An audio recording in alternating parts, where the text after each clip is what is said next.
On the ground, there was a footprint. Big footprint. Some kind of demented creature.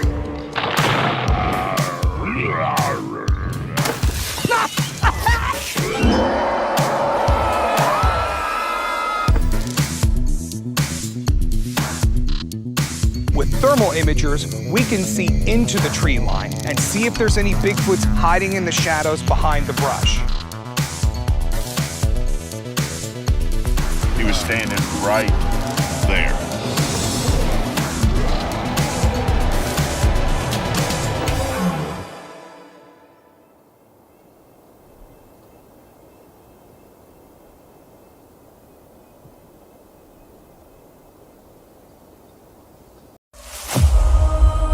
The handprint is 13 inches long. There's no doubt in my mind what made this. I heard a powerful scream, but this was something different, something I'd never heard before. Quiet.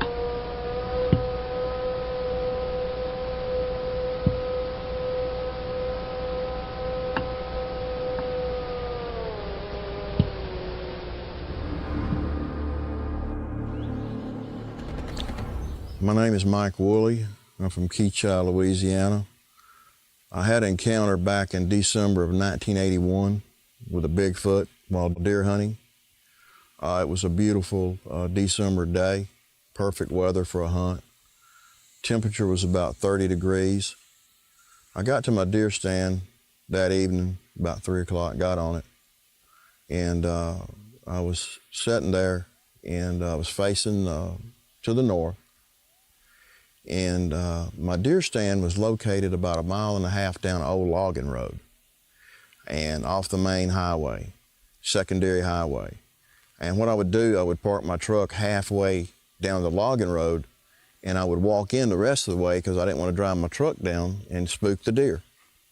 Well, it must have been, I hadn't been there no more than 30 minutes, and this little young doe deer come running from the east out of some briars and brush that there's no way a human could walk through that.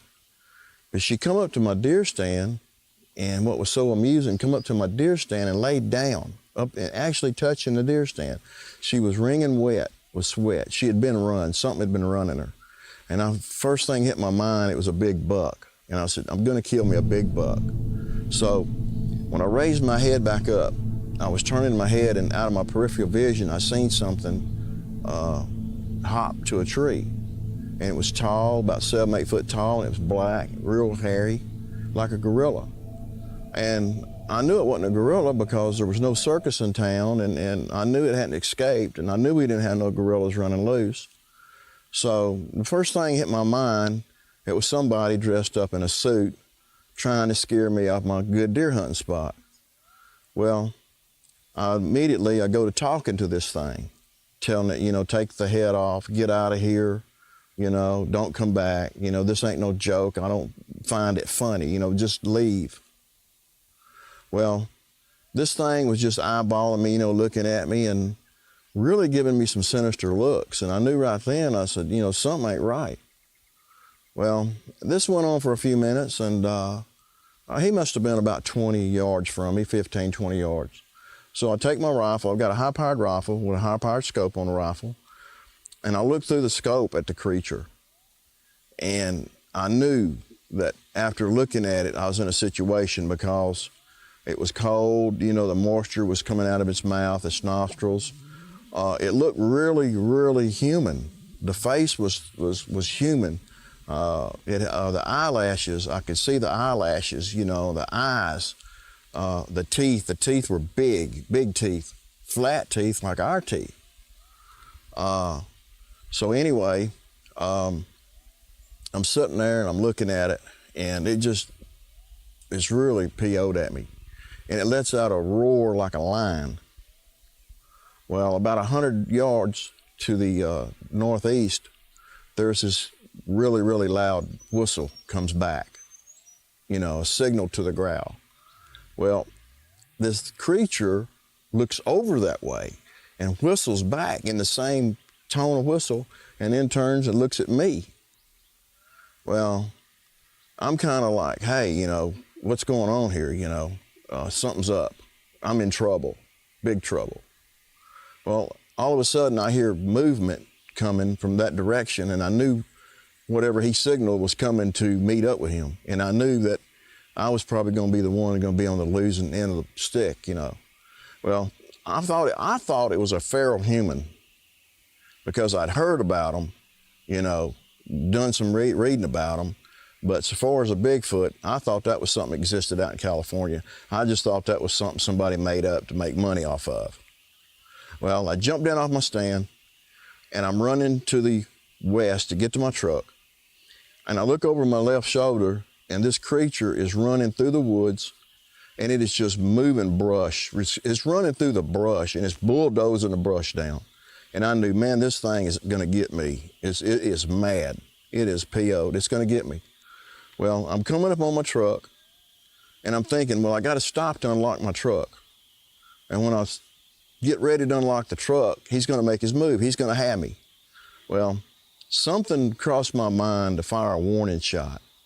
Well, when I got to the tailgate of the truck, I threw my rifle to the left, pulled the trigger, and the shot fired, and the bullet hit about 7 foot up in a tree and blew bark in front of his face. Hit him the bark actually hit him in the face because he was about 3 foot from the tree. If the creature would have been another 2 seconds, the bullet would have hit him dead in the head. Well, I got in a truck, I'm driving off, I look in my rearview mirror, and lo and behold, his buddy that he'd signaled had been tailing me coming up the logging road. I didn't have but one chasing me, I had 2. Well, they kind of stood there and looked at each other as I was driving off. But my recommendation to anybody, if you ever have an encounter in the woods, is don't fool with them, don't make eye contact, don't point, and surely don't point a gun. Do not engage this creature, because if you do, you will lose. The reason I didn't shoot it is it was just too human. The face, it was bipedal. It walked on 2 legs, just like we did. But it was just too human. The face was too human. The eyelashes, the teeth, the jaw structure, the forehead, it was light brown. The face was light brown, like it had a dark suntan.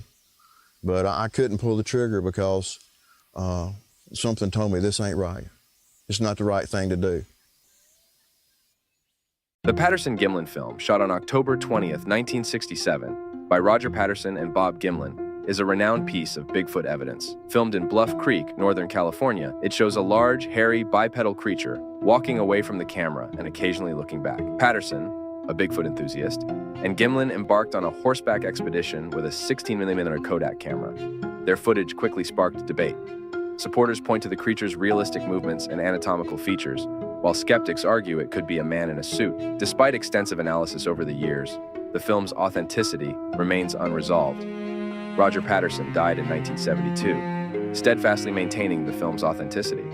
Bob Gimlin, initially reluctant to discuss the film, later became an active advocate for its genuineness. Despite the controversy, the Patterson-Gimlin film endures as a significant part of Bigfoot lore, sparking ongoing discussions and investigations into the existence of undiscovered creatures. I was looking for validation from a government entity that Bigfoot was real. And on page 17, what I talk about is, I'll read it to you. It says, the United States Army Corps of Engineers is made up of approximately 34,600 civilian and 650 military men and women. It says our military and civilian engineers, scientists, and other specialists work hand in hand as leaders in engineering and environmental matters. Our diverse workforce of biologists, engineers, geologists, and hydrologists, natural resource managers, and other professionals meet the demands of the changing times and requirements as a vital part of America's Army. That's from the Army Corps of Engineers website. Following paragraph. In the realm of Bigfoot research, we are always looking for credible validation of beliefs. The idea that Bigfoot exists is always the #1 issue that we are reaching for and attempting to document. In my personal research of the United States government records to acknowledge publicly the issue of Bigfoot, I was successful. The U.S. Army Corps of Engineers authored an atlas in 1975 on the state of Washington. The atlas encompassed a variety of topics in which the Corps has expertise. Many of the problems that the Corps covers represents issues and barriers that may encounter en route to their mission. One portion of the atlas is a 2-page report on Sasquatch. Did you know that? The narrative follows. Sasquatch, the very existence of Sasquatch, Bigfoot, as it is sometimes known, is hotly disputed. Some profess to be open-minded about the matter, although stating that not one piece of evidence will withstand serious scientific scrutiny. Others, because of a particular incident or totality of the reports over the years, are convinced that Sasquatch is a reality. Alleged Sasquatch hair samples inspected by FBI laboratories resulted in the conclusion that no such hair exists on any human or presently known animal for which data are available. And that is true. This part is true.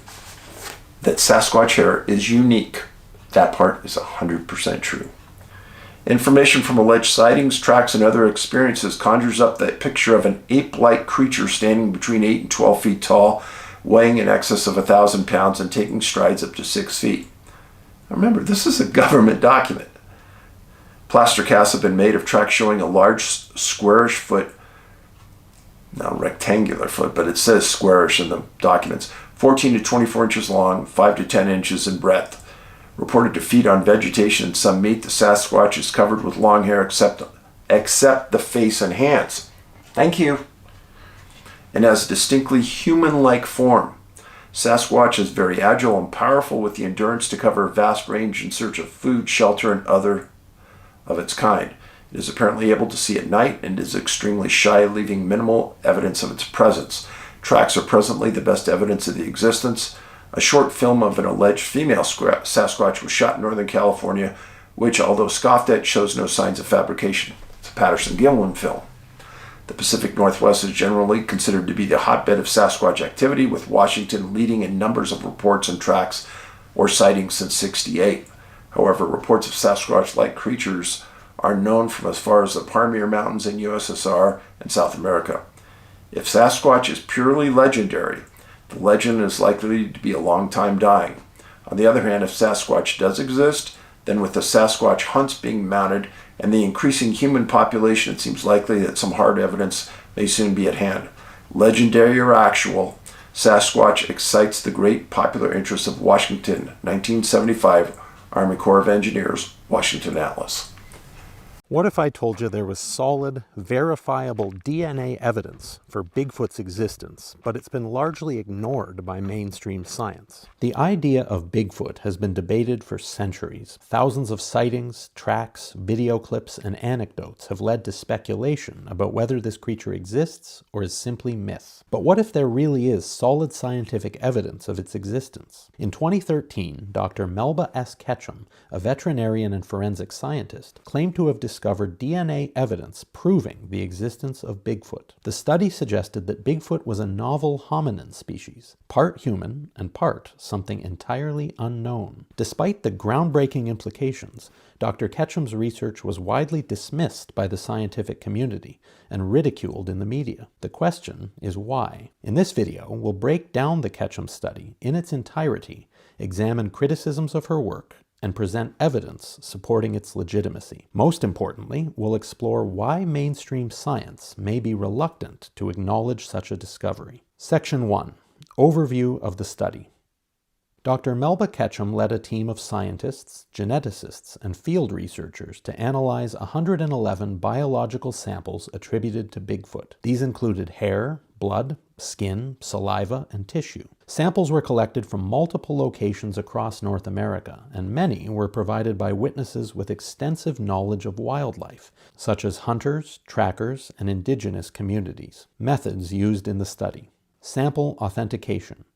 To ensure the validity of the samples, each was subjected to a rigorous chain of custody protocol. Samples were processed in clean rooms to eliminate the possibility of contamination, and multiple independent laboratories were involved in the analysis. The team used next-generation sequencing, or NGS, one of the most advanced techniques available, to sequence both mitochondrial DNA and nuclear DNA. Mitochondrial DNA reveals maternal lineage, while nuclear DNA reflects both parents' contributions, providing a complete genetic picture. Comparison with existing databases.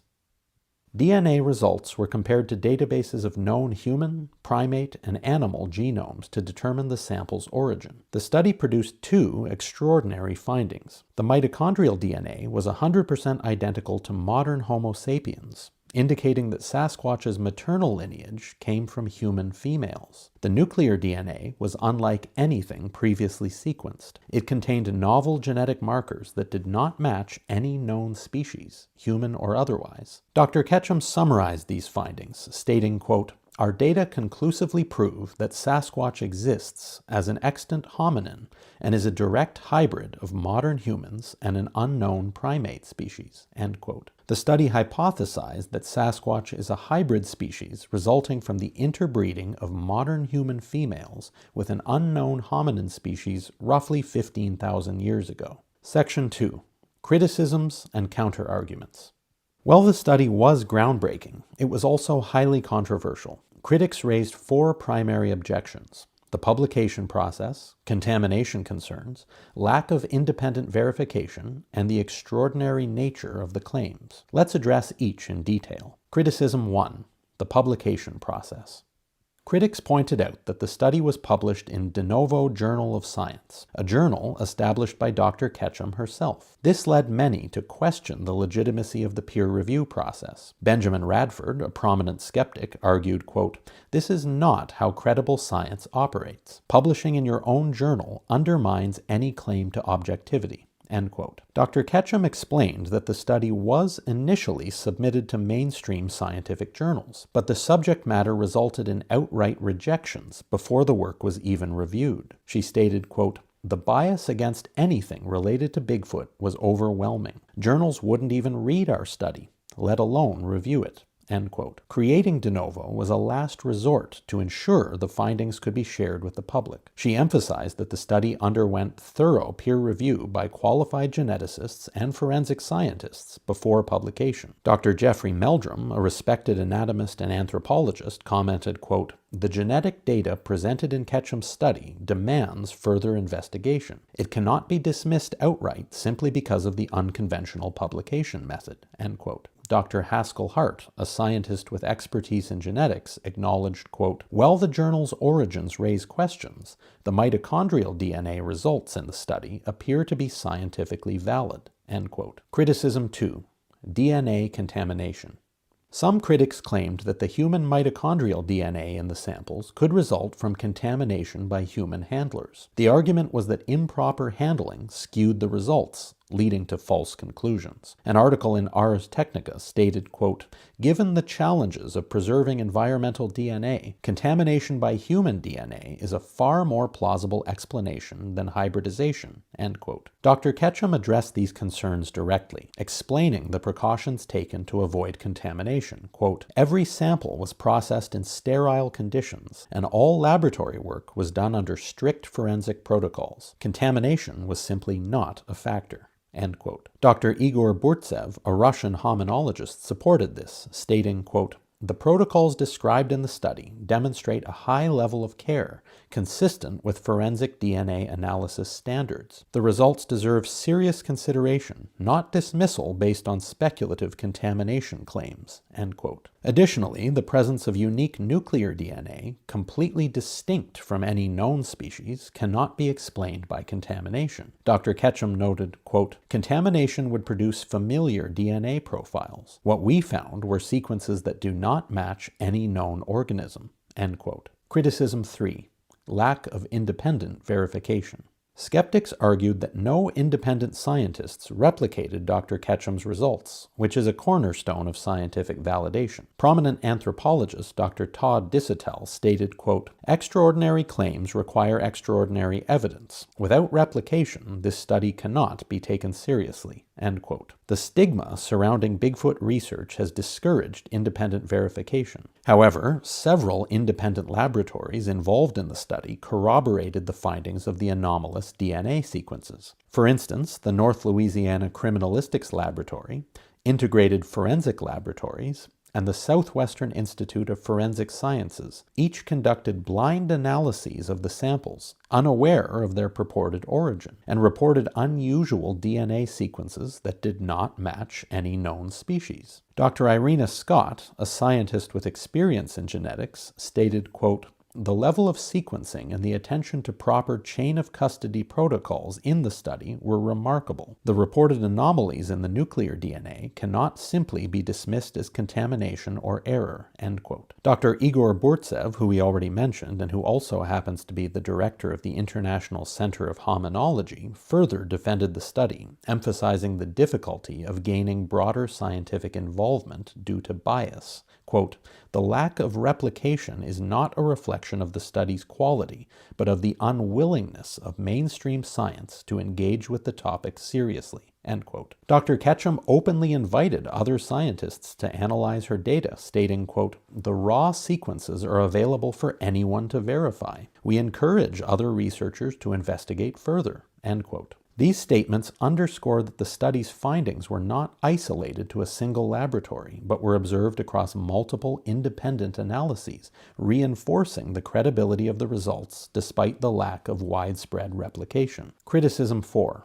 Extraordinary claims. The claim that Bigfoot is a hybrid species was seen as too extraordinary to be plausible. Critics often dismissed the study outright, claiming the findings defied established science. Science journalist Sharon Hill wrote, quote, "The study doesn't fit into any known evolutionary framework. It reads more like science fiction than legitimate research." End quote. Scientific breakthroughs often challenge established paradigms. For example, the discovery of denosavans, a previously unknown hominin species, initially faced skepticism, but was later validated. Dr. Ketchum argued, quote, "Extraordinary claims should be evaluated on their evidence, not dismissed outright. Our study provides robust data that demands further investigation." End quote. Dr. Jeffrey Meldrum also commented, quote, "The findings are intriguing and warrant further exploration. Dismissing them outright without independent attempts to replicate the data is premature and unscientific." End quote. Section 3.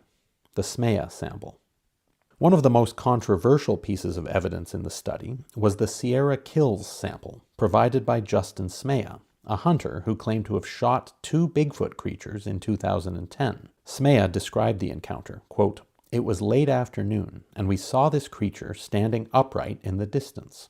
I thought it was a bear, but as I got closer, it became clear this wasn't like anything I'd seen before." End quote. According to Smea, he shot the adult creature and later discovered a smaller juvenile one, which he also shot. Overwhelmed by the situation, he left the site, but returned weeks later to recover physical evidence. This evidence included a piece of flesh, which was analyzed in Dr. Ketchum's study. Critics have claimed that the Smea sample was from a bear, not Bigfoot. Dr. Todd Disotell suggested, quote, "Hunters often misidentify bear remains, and the DNA could easily belong to a bear." End quote. The Smea sample underwent extensive genetic analysis, revealing the same human mitochondrial DNA and unknown nuclear DNA sequences as the rest of the study. These findings rule out the possibility of the sample being from a bear. Dr. Ketchum stated, quote, "The DNA from this sample does not match any known bear species. It contains unique sequences that cannot be attributed to contamination or misidentification." End quote. Additionally, several independent labs confirmed the anomalous nature of the DNA. One lab technician who wished to remain anonymous said, quote, "The DNA profile is completely novel. It's not a bear, and it's not a human. Whatever it is, it's something new." End quote. Attacks on Smea's character.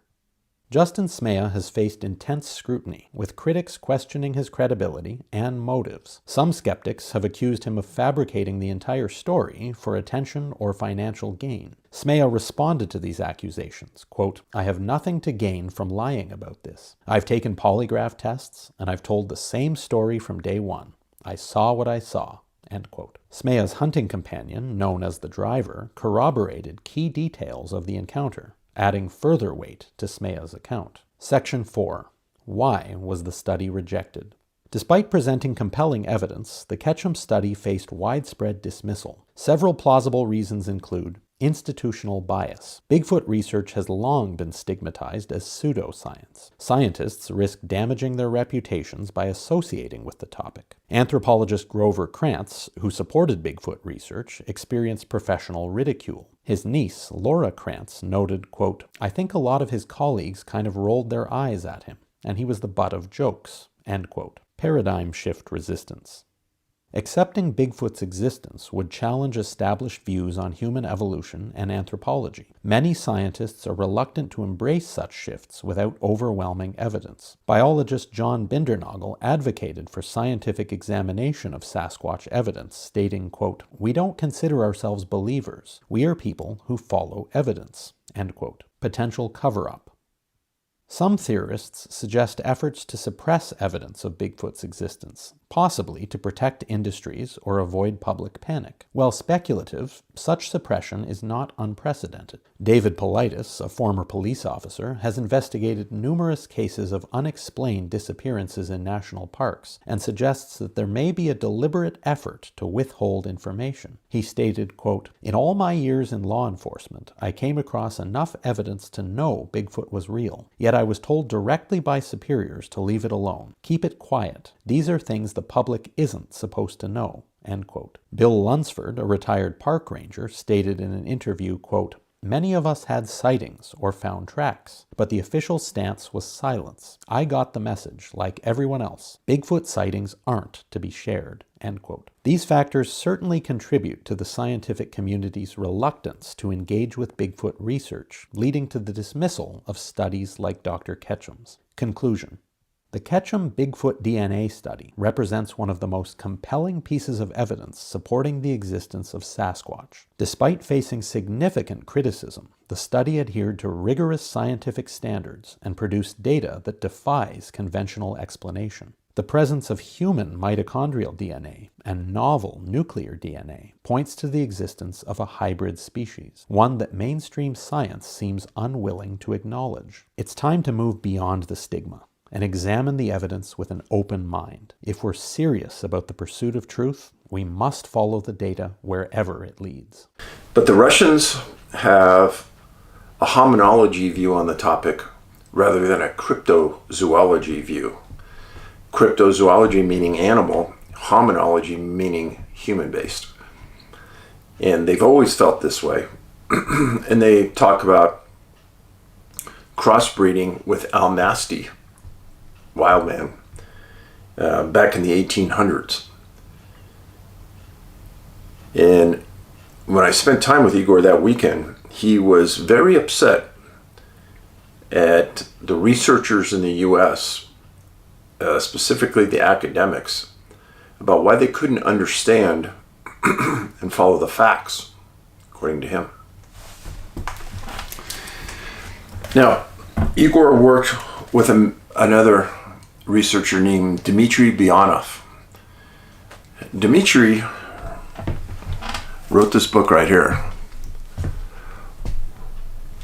Russian Hominology, the Bionov Papers, Fact and Folklore. I've talked to you about this before, but there's some things in this book I didn't cover before.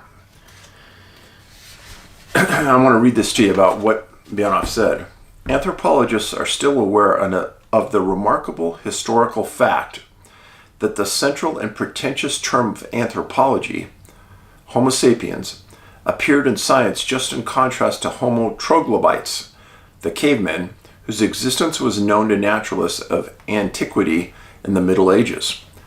Reason number 2 is the abundant biological information in folklore and mythology about these close to us bipedal hominids, primates, and regarded to academic science as nothing more than popular fantasies based on superstition. In Russian folklore and demonology, the main term for these beings is Leshy, L-E-S-H-Y. Translation, forest man. The Nepalese word Yeti, used by our journalists instead of the Russian name Leshy, is a misnomer. And why do I tell you this stuff? Because things have been twisted over the years to get you to believe a certain way. It's very similar to our news agencies today about specific facts that they want you to think a certain way. So it took me a long time to get to the point of what were the facts versus what the world may want us to understand about this topic. Reason number 3 is the unique nature of relic hominids in their special, including sexual relations with people of our species, and in their extreme elusiveness and great parapsychological abilities. Extreme secretness is also typical, as a rule, of people who establish and maintain friendly contact with these beings. In recent years, however, there have appeared several exceptions to this rule, which have brought most valuable results that will be reported, I hope, by my colleagues. The reason I named are closely interconnected and strengthen one another. Modern world science is a conglomerate of numerous sciences which lacked, however, a discipline devoted to the study of relic hominids, and thus their existence happened to be beyond the scope of the scientific community. And this despite the fact that the existence of the Bigfoot Sasquatch, for example, is well known to the U.S. government. The reasons why this knowledge is not becoming official and public are also well known in America. UFOs kicked in at about 5. Bigfoot was probably between 7 and 8. I have read that some believe that Bigfoot or Sasquatch have paranormal or superpowers. You're doing it to me. Well, I have to ask you that because you're into paranormal things, right. Clearly. What do you think about that? Okay, so you're talking about the woo. That's what Bigfooters and people who are enthusiasts and interested in the subject, that's known as the woo. Okay. And the woo encompasses anything that is not really physical evidence, like footprints in the ground, castings. Right. Mind speak. I don't know who said it, but paranormal is only paranormal because we don't understand it yet. Huh. It's not necessarily something that is supernatural or like from beyond. Yeah. We just don't understand it. We're not familiar with it. The U.S. military invested millions of dollars into a project when they started using people to remote view. Yeah. And they spent millions of dollars on this project because it's real and it works. So we know that psychic abilities exist. So can Bigfoot's mind speak? I don't think it's out of the realm of possibility. Can they affect how you feel when you're in their presence? Infrasound is known in the natural world. Tigers create it with a very low frequency in their growl, and it's designed to scare you. Yeah. It makes you freeze. Yeah. That's part of their hunting. Yeah. They get the prey to not move, and it becomes an easier target. Not necessarily saying that Sasquatch or Bigfoot use that because we're prey, but is more of an intimidation, I think, as more of an influence to get out of the area because that's where they are. That's what they call home. Right. Possibly that's a birthing area.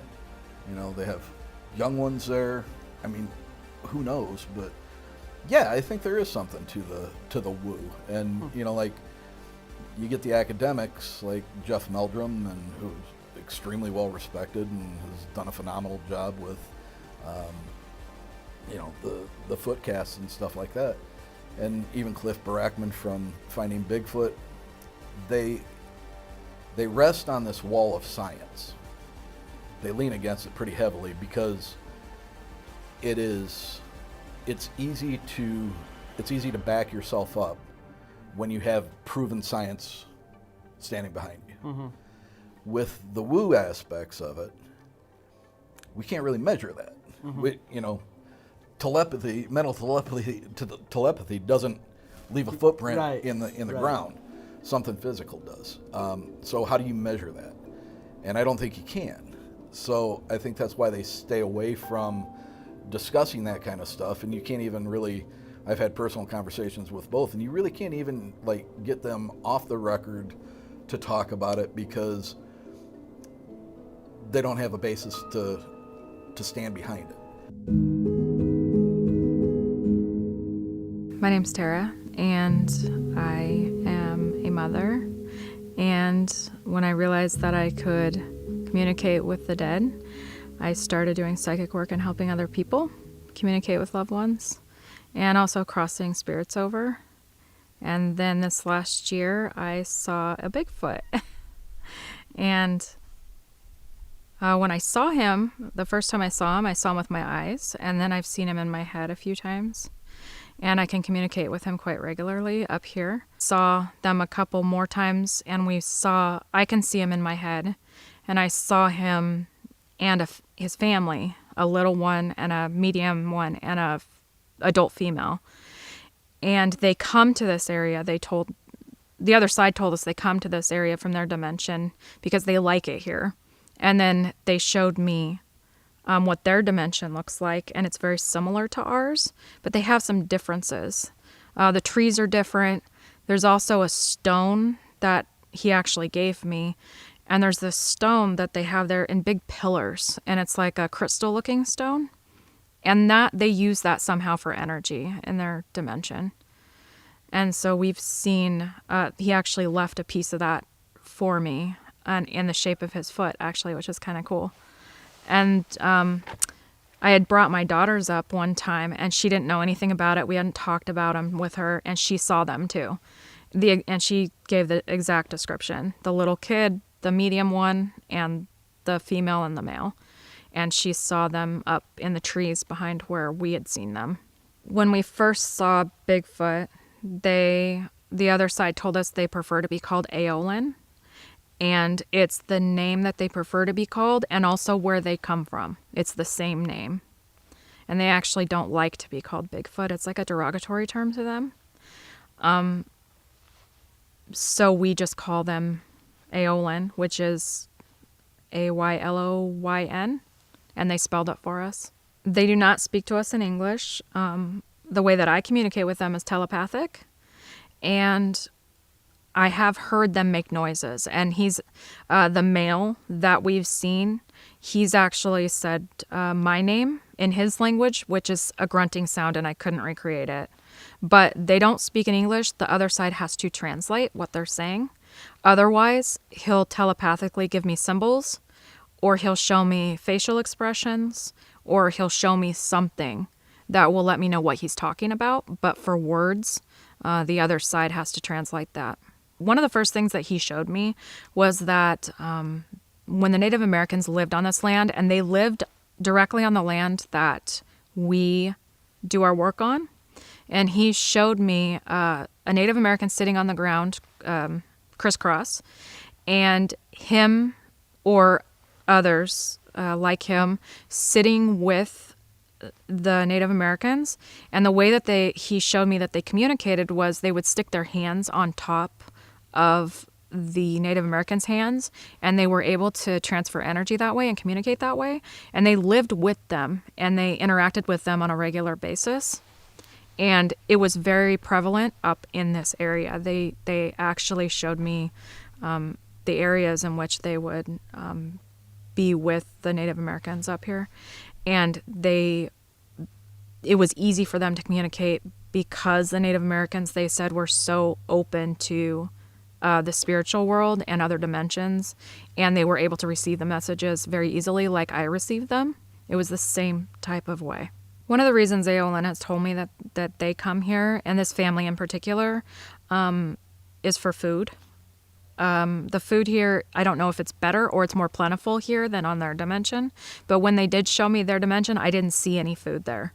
There was plants and that sort of thing, but the wildlife from what I saw, there was not as plentiful as it is here.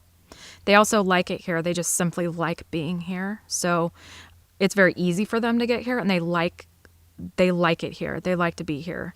So that's one of the reasons that they come here. So they've showed us that they can go in and out. It's kind of strange. It's like they'll be there 1 minute and they're not. It's almost like a bright light that I can see in my head, but you can also hear a popping sound. So it's like a flash of light, and they'll go through like a door, and they can come right back out. They can also, they can be there and you can't see them. They can be on the other side of the veil, so to speak, and see you, but you can't see them. But when they actually come in as a physical form, it's like you can hear a popping sound and a bright light will kind of flash. And I've seen it as a white light. So they've never said that there's a message specifically, just that they like being here. And he did give me the impression, because it's telepathic, so it's hard. There's no words when he comes in. So he did give me the impression that he liked it how it was, and also at the same time, not how it is now, but also at the same time, he showed me that their age is different than how we age. So he can be much older than we are. So he could have been here long before we were born. They just don't age the same way. So he was making me feel like he wishes it was before and not now, because he misses how it was. And he relayed that to me, but not in words, so it's really hard to put into words. But that he wishes that it was like that, because they used to have more communication with humans, and they're scared of humans now. They're scared of being hunted, and they're very particular in who they seek out. When the fires started, I say he because I only communicate with him and his son, which is the little one. I don't communicate with the mother or the teenage-aged one. But he relayed to me that they're very upset about it. And the emotions that it made me feel actually made me feel really terrible because I was feeling what he was feeling. And they're very upset about it, really sad about it and upset about it. And it bothers them. And they said humans are ruining everything. They're going to ruin this planet. And I think they also said that, their food is depleted now in that area too, which they were upset about, because they do jump from place to place. They don't just stay in this one place. They can actually go anywhere, because dimensions, they can go anywhere. But they like particular places, and he's told me that he likes it here. I didn't get any indication whether or not this area is in danger. They didn't say that it was. And they didn't say that there was going to be any fires. The other side has indicated that there won't be fires up here. That's what I've gotten from them, so I'm not worried about that. But they are upset about what's been happening on the other side with the fires and the ones that actually live over there, because there are a couple that did live in that area. Bigfoot, or Aeolin, as this one likes to be called, they're not apes. They're not humans that lived a long time, that were never, that stayed that way, or I'm not sure what you call them, so I can't really say. But they're their own species. They don't come from this planet. They're not. They were never here as a being that came from here. They're from somewhere else that visits here. So they don't really live here. They live in their own dimension. So it's not something that originated from this planet, but they have always been here. And from what they've showed me since the beginning of time, because they age differently, it's hard to tell how many, or I've never been told. But they're not an ancient ape or anything like that. They're not an ancient human. They're their own species. They're different from other dimensional beings because they're solid. A lot of them that come here from other dimensions, they're not solid. You can't touch them. You can't feel them. You can't shoot at them, So they're different in that way, which is, we don't know why. We've never asked. Why are they solid? Why can we gather evidence? Why can we leave them things? They can leave us things, as opposed to other dimensional creatures or beings that you can't. They're just not a solid being like they are. But it's on purpose. They're here for a reason, and I think one of the reasons that they are here is because they have been here for so long and have lived with the Native Americans and even before that. And they're a part of this world just as we are. And they like it here and they want to be here. They've told me that they do care about the human race, and it makes them really sad that we're destroying the planet. And they care enough that they actually used to interact with us. And they want to do that again, but there's so few, they don't trust anyone. And the way that they know they can trust somebody is the people that they approach, like myself and my partner that I work with, is because we look differently. It's an energy, and they can actually see that energy. So if they see somebody with that energy, they will approach and watch from a distance. And if they know that they can trust them or interact with them telepathically, they can at least get a feel and know if they're going to want to interact with that person. It takes a very long time for them to get up to that, though. We were told it could be up to 6 months to a year before he'll even communicate with us. It happened a lot quicker than that, but they won't just approach anybody. There's other people that live in this area. There's at least one other person that lives in this area that they communicate with, that they trust. But it's an energy thing. It's how they look to them. And there's very few people that look that way to them. It's like an aura. So what they're seeing is like an aura, but it's different. The energy is more like, the best way to explain it, because I can see it, is a bright white light coming out of the top of your head. So it's not like an aura around the body. It's more like a shining bright light that they can see. It's almost like a torch, and it draws them to, just the same as it draws ghosts or other beings to a person. It's like that bright light that draws them to them. What they've told me is that there are others, and they're like people. They tried to explain it. They showed me in a way like, with people, there's bad ones and there's good ones. It's the same for them. There's bad ones. They come from the same place, but there are bad ones and there are good ones. Most are good. They tried to make it clear that they're not out there to hurt anybody, but there are some that are violent. So they tried to show that there are violent people. There are also violent Bigfoot, just like there are good ones. Responded some of the time as well with that, and then I don't know. To me, did you all just hear that? Yeah. Oh, am I the only one that heard that? No. To be honest with you, I thought it was maybe like here. a hungry tummy or something. I heard it with my ears. I don't know, unless it was his. It wasn't mine. I heard that. Okay. They're aware when people are coming to search for them. If it's their area, they're going to be aware of that. Because they can see us, we may not be able to see them. So they're aware of it. The ones that are caught on camera, from what I've gotten, either don't care or it's a complete mistake. They're not paying attention. They're doing their own thing. But if they're used to being in one area and they're not roaming or foraging, they're usually pretty aware of people coming and going, and they can tell. Just like I can tell with energy, we can tell if there's humans up here because the energy is different. They can do the same thing. They have purposely made themselves known to people, especially to scare people out. So for instance, in the late 60s, when the two hunters caught the Bigfoot walking through, it looked like grass, and then stepped over a log, she didn't care. She didn't care that they saw her. She did not care they were there. She knew that they weren't going to do anything to her, so it didn't matter that they were there. She knew that they weren't a threat either. So in the different dimensions, there's several different dimensions. Some people can feel vibrations. Some people can see the vibrations, which will look wavy. I see them as flashes if I see them open up. But they're at different levels. So the lower that you go, so the lower frequencies are denser. I can feel those easier than I can feel like the middle ones, and then I can feel the higher ones the easiest.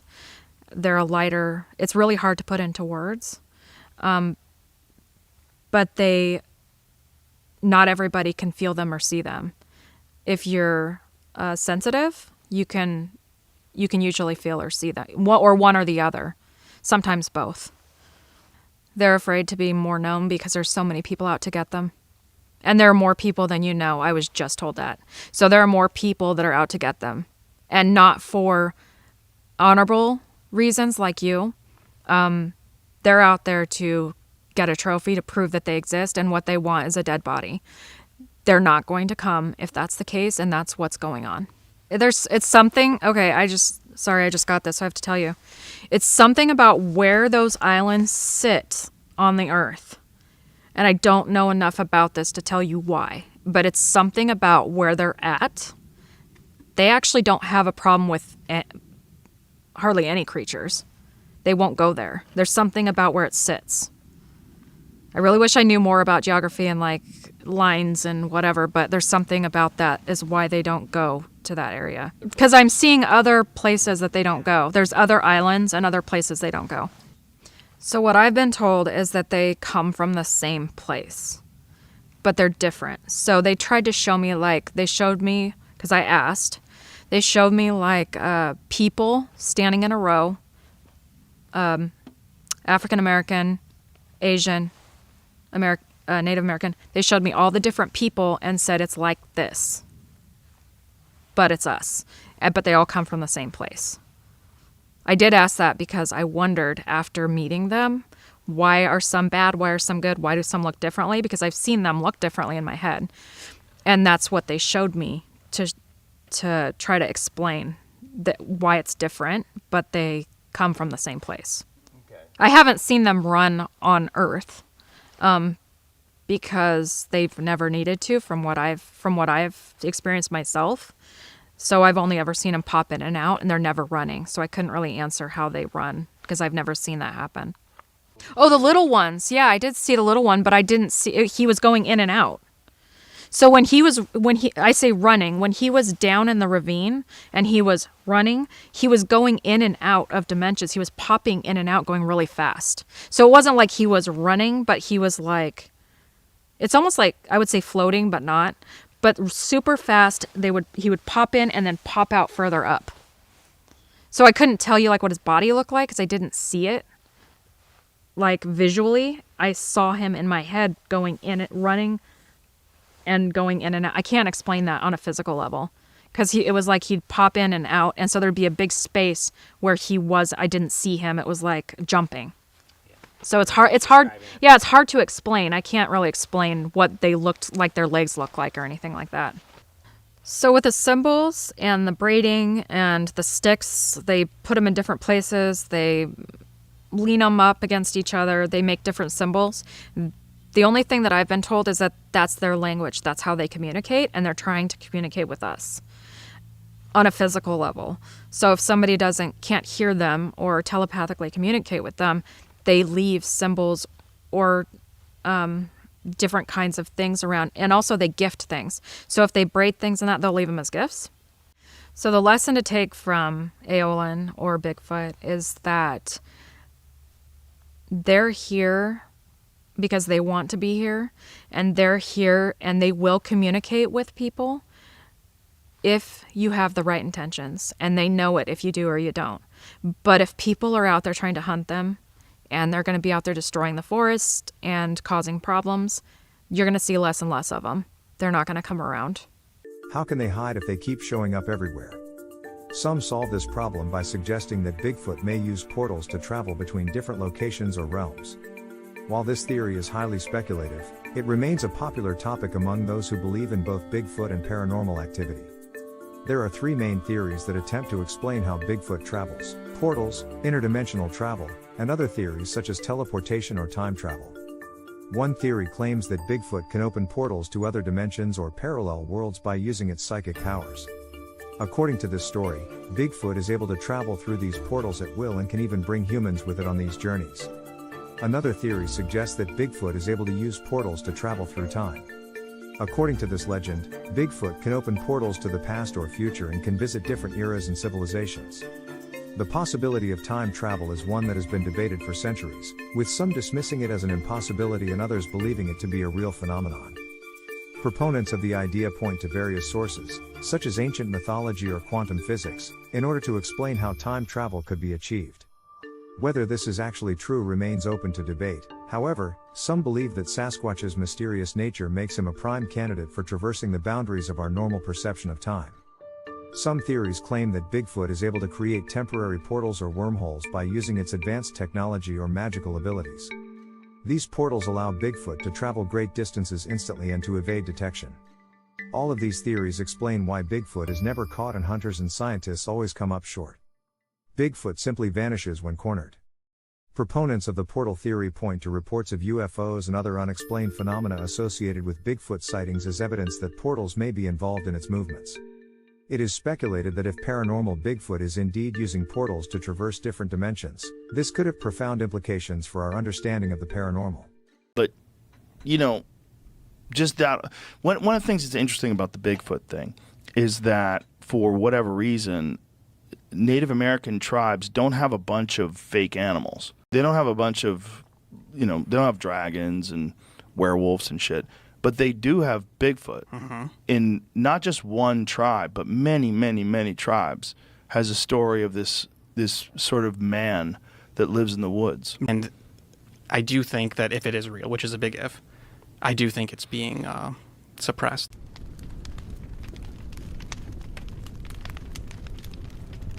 I think it's important for us as natives to tell our stories and to pass them down to our children. And so they respect the land. And they show that there is something out there that we can't always explain, but we show respect for it. I think that's part of like what I feel Sasquatch is. He lives out there. He doesn't take and take, he just takes what he needs. And I think that's something that we can all learn by.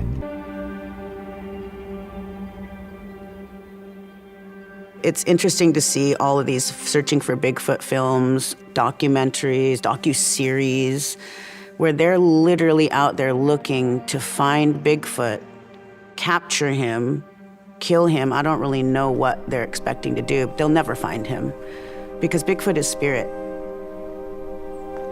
Being a native person, especially from the Northwest, Bigfoot is in all of our stories. Bigfoot is thought about, considered almost weekly in people's lives, almost daily.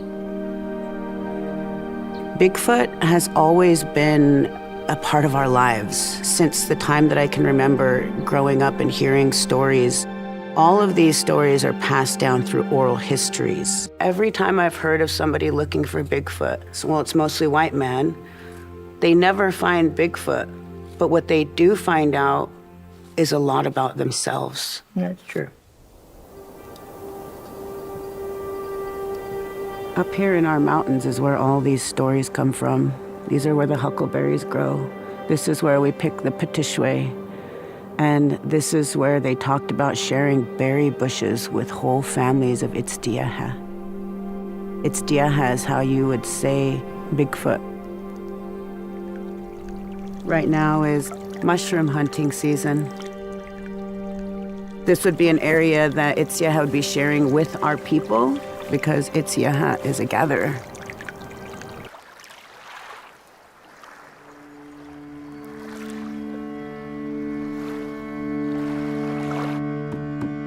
I think the way we view him is that he's like family. And I think that we have coexisted with him for a long time. It makes me think of why people might say Sasquatch isn't real, and it's like that's clearly up to you and you can believe the way you want to believe, but I've always believed that this is definitely something that has lived here for a long time. In the forest, there's always a feeling that everything is alive.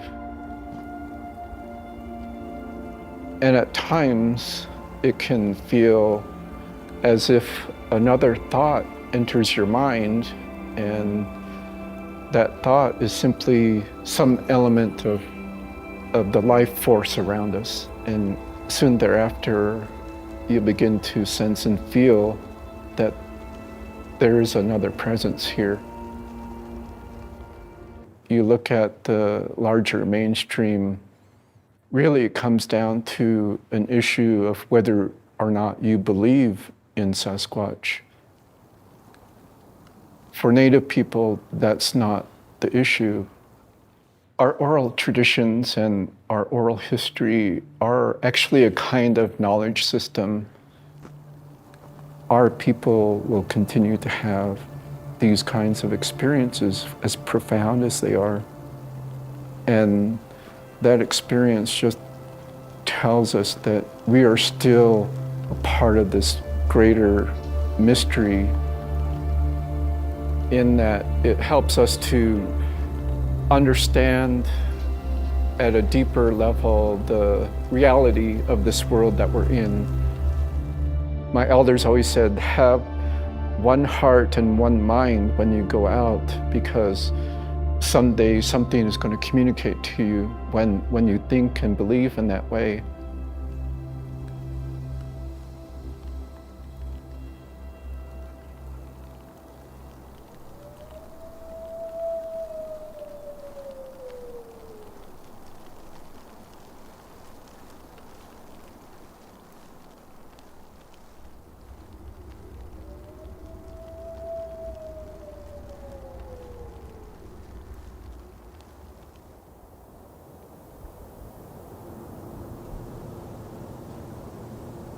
The red bear is what my grandmother called him, was the red bear, the protector. And it was always told that they were never to be inhabited or found, to not pursue. Because what are you going to do? Are they going to dissect him and cut him up and test him, see what his DNA and how things are? He was never to be found and to be studied, because he's a caretaker.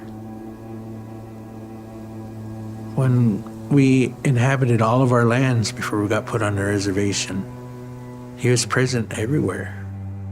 That he knows and understands that what we do, and we know and understand what he does, because he sang the songs. He knows the language. Today we still carry the relationship. We still carry the kinship.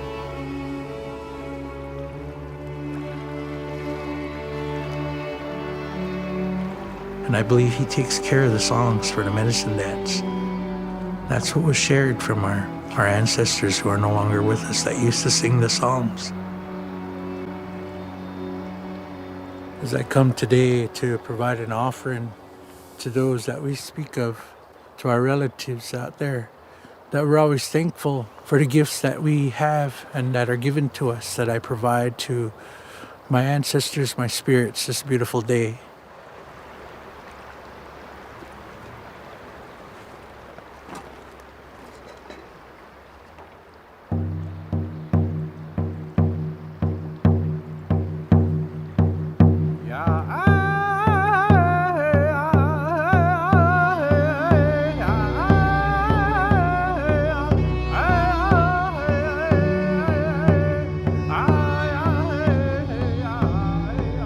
I know he's there, he's present, he's amongst us, that he's our relative.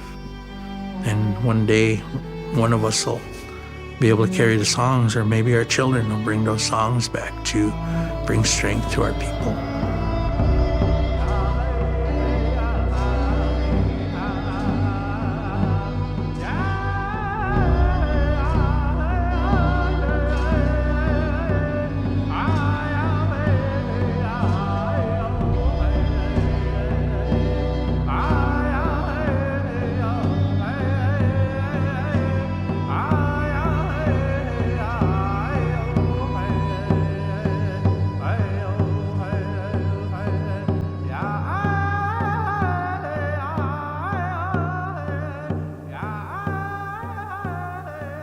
Bigfoot is a belief system. It's something that we believe in. For some reason, because everything in life is a call and response, what is Bigfoot calling us for? Why are we so yearning to find this Bigfoot? Along the way, we're learning a lot more about ourselves and learning a lot more about our environment, because Bigfoot lives in relationship to their environment. We're in a time of emergency. Our environment is sick because of our actions. The way that we've been living is night and day to the way that Bigfoot lived his life. Bigfoot is calling to us to remember something about our humanness, about our relationship to the soil that we live on, that we walk on. all the changes that have happened all across the landscape, could be forestry, it could be mining, it could be climate change. All of these events have an impact on the landscape, and when you think about it carefully, some of the encounters in the mainstream really do relate to logging and other things like that, because they're disrupting these environments, and that's wherein lies some of the reasons why they appear to non-native people as well.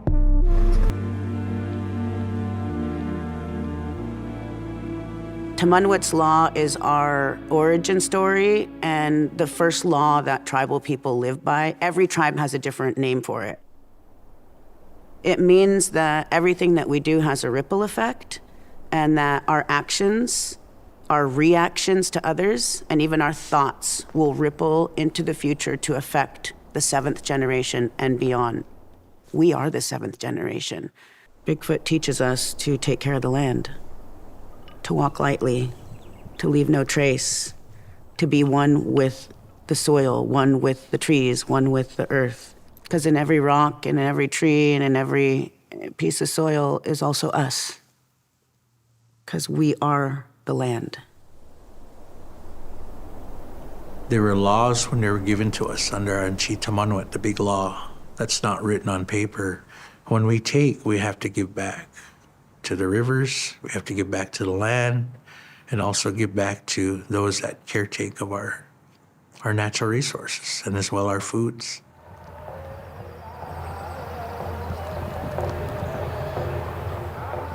We let him know, and we'll either sing a song, just like when we go to our cemeteries or we go to certain sacred areas. We introduce ourselves with our name, where we come from, who we are, so the land will recognize us, so that he or she will recognize us. That was always what was shared to me, to respect everything that's above this earth, that you don't take beyond, or you don't waste. Everything is related to this earth. Everything was gifted. We all have a time above this earth, and every living thing has a body, heart, and spirit.